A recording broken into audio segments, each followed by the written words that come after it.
Hi, Professor. Good morning. This is Sam Herbert on behalf of for the team four, Richard, um, Kimberly, and Stephanie, and myself. We are part of team four, New Zealand, and I'm giving a presentation about our organization's cybersecurity risk assessment from a CAA triad perspective, availability, confidential, and integrity of data perspective. So first, I'm going to talk about authentication. So authentication is a very important principle. We need to authenticate each and every individual systems processes using a single factor or a multi-factor authentication system. Even for high security systems, we can use a biometric authentication to do that. So part of the authentication is using a password passphrase for confidential systems, and electronic keys and batches, and even the iris and voice print, locking the system. Those are the do's which the employees and contractors has to follow. And the don'ts, is normally recommended not to share, not advised, advised not to share or use a last and password, and should not use personal devices or connect to the external websites because of the issue with the hacking, ransomware, all those tracking cookies and all those things. The next one is authorization. So authorization to authorized to access that systems, or allowed, what are they allowed to access, whether even it's a program or any systems, anything, they should be authorized to access that. So we are talking about principle of least privilege and separation of duties. So whatever they needed to do the minimum work, minimum necessity for their job, is the one we need to allow, and also separation of duties. So one individual doesn't have too many authority or access to look into the systems. So that's the reason we want to include the principle of separation of duties.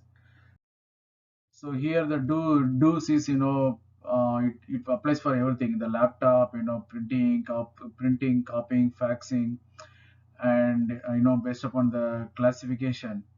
And the don't do not open any attachment which we should not know in the email, or any devices, unattended devices, we should not look into that. The next principle we need to implement is access control. So access control is for electronic devices, the physical facilities. So it impacts like people, technology, level, policy level. So we are talking about mandatory access control, role based access control, and attribute based, identity based access controls.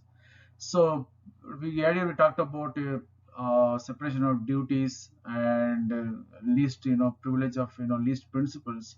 So here we need to give the role whatever they need access to, the minimum required for perform their job. And discretionary access control, mandatory access control, those access controls we recommend to implement. And some of the do's here is if they need to have a right, if we need to have a right access, then we have to give only where needed. Whether it's a right or delete is given only for a higher level authority, and give on as case by case basis. So otherwise people need to have only the read access and search access. So discretionary access control. So whatever access they they need, so we create a rules for them allowing to to access the particular systems or processes. So the recommendation is not to use social media sites, or unauthorized download of unauthorized program that will open a lot of denial of DDoS, denial of service attack, a lot of other things. So those are the things, our recommendation for do's and don'ts. So the weaknesses, in our organization is, because of, people. It can be insider threat. Somebody, can, help the hacker. For that, we need, NIST SP, special publications, 816 principles and policies, and also COVID-5 information management, best control of, information management best practices. And also we need a policy, to do classification and labeling of data as per the ISO 27001 recommendations. Finally, from a technology perspective, the most, vulnerable is the servers, operating systems, and network storage systems. And our company is a worldwide, global company, so, prone to, espionage, military, strategic stealing, DDoS, distributed denial of service attack, all those things. So those are the weakness, which, we have, and, we are also going to recommend in the further what we can do to, fix that. So we talked about the weaknesses. Now the attack vector. So, it can be a hardware, can be a software or operating system, or even a telecommunication applications. So we, do a lot of transmission, encryption, encryption of data, platform as a service. So here, based upon the, attribution analysis, the attributes of the attacker, they can use the DDoS, or, network time protocol, directory access protocol, ICMP. There are, a lot of opportunities, for people to hack and, come into our system. So that will, result in, significant time and money, and also require specialist skills to prevent these attacks. So the vulnerability, if you look into the vulnerability matrix here, basically, the theft and loss, unprotected, data, or, unencrypted data during transmission, employee negligence to follow the password. It should be, minimum 10 characters. It should have a special character. Employee negligence to follow that, and missing, policies, missing updates.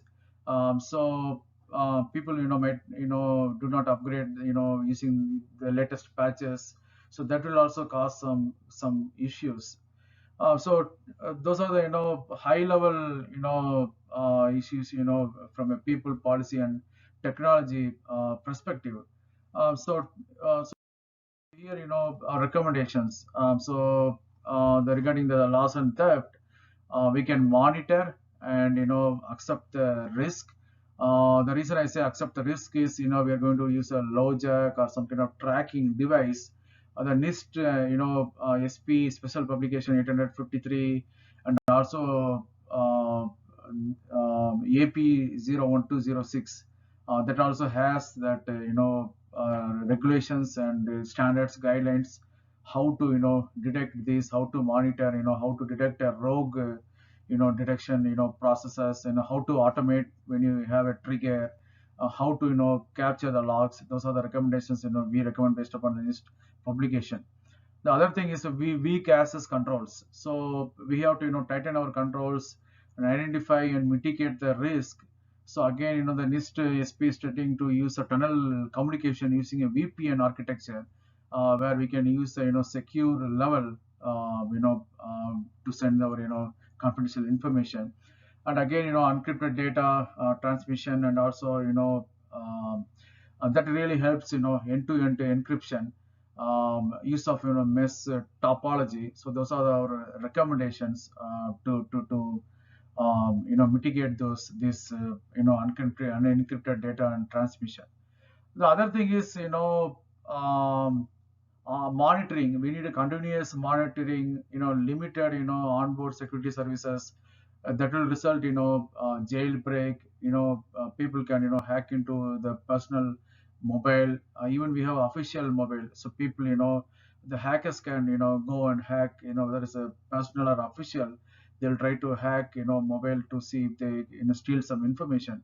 So again, patches, vendor updates, the NIST SP 853, and also we recommend mobile application security testing whenever you use a laptop or a Chromebook or anything. We want to have this policies from a people, we have to give training awareness to our employees and contractors to help them understand the issues. So this is our recommendation. So I will stop here for a second for a question and answer. And thank you so much. Bye.